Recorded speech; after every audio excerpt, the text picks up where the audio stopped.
to the supplementary video for Chapter 8, Decision-Making Processes of Organizational Communication.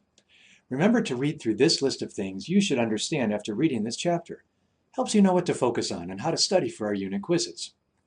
Decision-making is arguably the most important function of organizations. All organizations, businesses, government agencies, nonprofits, or community associations, generally exist to accomplish something, to sell products or provide services. And much of their day-to-day work involves making decisions about how best to do this. And not just individuals making decisions, though that certainly is important, but making decisions as organizations, which usually involves groups of people representing various aspects of the organization, working together to reach a final conclusion that is hopefully in the best interest of the organization and the people involved. So first, we should consider different models that help explain the decision-making process. Traditionally, decision-making has been understood as a rational or logical process, which involves identifying a problem, defining the problem, searching for relevant information, developing a set of options to solve the problem, and evaluate them carefully until an optimal solution is agreed upon, and then implement that solution. This normative model of decision-making sounds so neat and clear-cut, and sometimes this is how decision-making occurs in organizations, especially when things are relatively straightforward and uncontroversial. But many organizational decisions are not straightforward and often are controversial, especially in terms of which strategy to implement, how to spend money, or how resources are allocated. The rational logical model, the normative model, simply doesn't account for how many decisions are actually made in organizations. Instead of optimizing, most decision-making involves satisficing, searching for a solution that will work well enough for dealing with a particular situation. Research shows that it's actually not possible to come up with an ideal rational solution because people, decision makers, are characterized by bounded rationality. Their rationality is bounded by various constraints, like limited time and money, incomplete information, and personal biases that always creep into any decision-making process.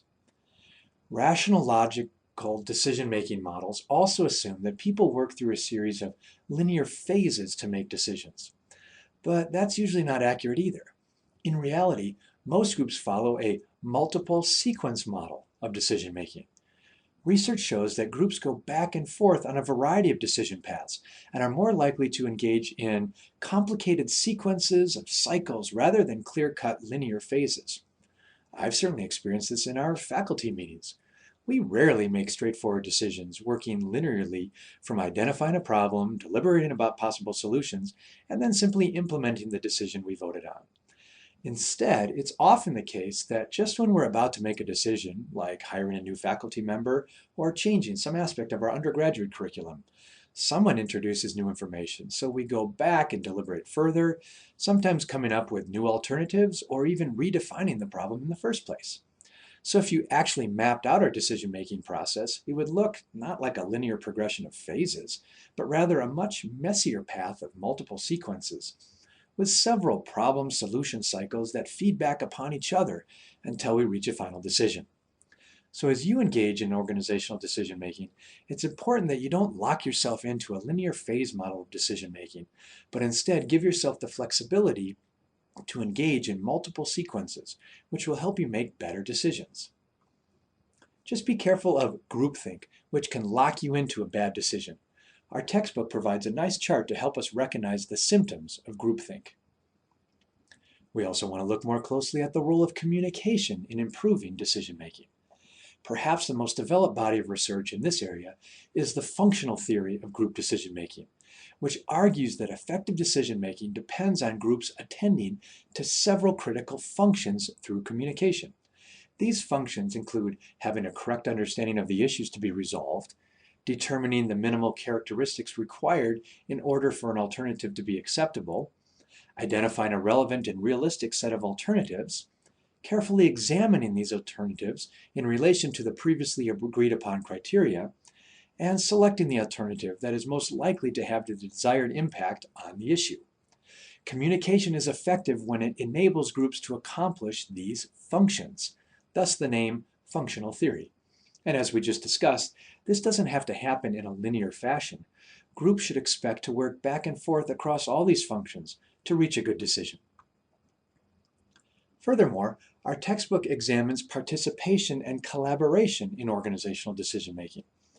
As organizations become flatter and more team-based, it's important to have more people participating in decision-making processes and collaborating with each other to make good decisions. Our textbook explains both affective and cognitive models of participation. Make sure you look at that information more closely. Our textbook also introduces the concept of workplace democracy, moving beyond mere participation in decision-making processes to making organizations truly democratic enterprises. Some of this relates to notions of resistance and emancipation from critical theory we learned about from Chapter 6. But increased participation and collaboration can also bring some complications. Look at this list of paradoxes that emerge from increased participation and democracy in organizations.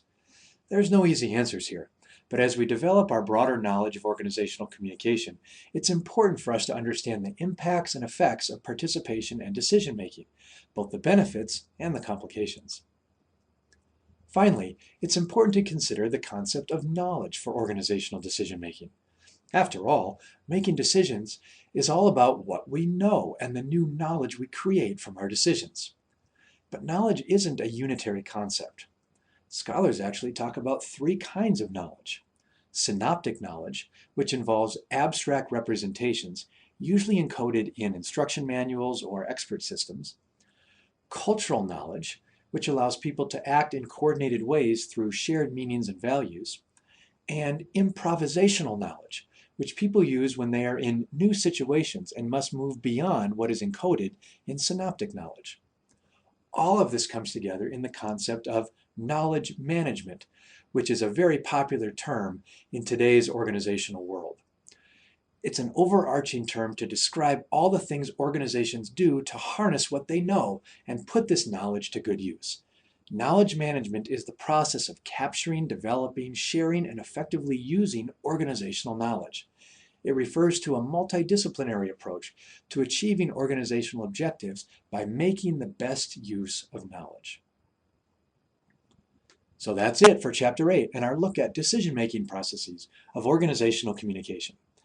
Be sure to review this chart at the end of the chapter that explains how decision-making is understood across the various approaches to organizational communication we learned about in the previous chapters. And the discussion questions at the end of the chapter give us a lot of good things to think about, especially to inform your discussion board participation this week. Next up in Chapter 9, we'll look at conflict management processes of organizational communication.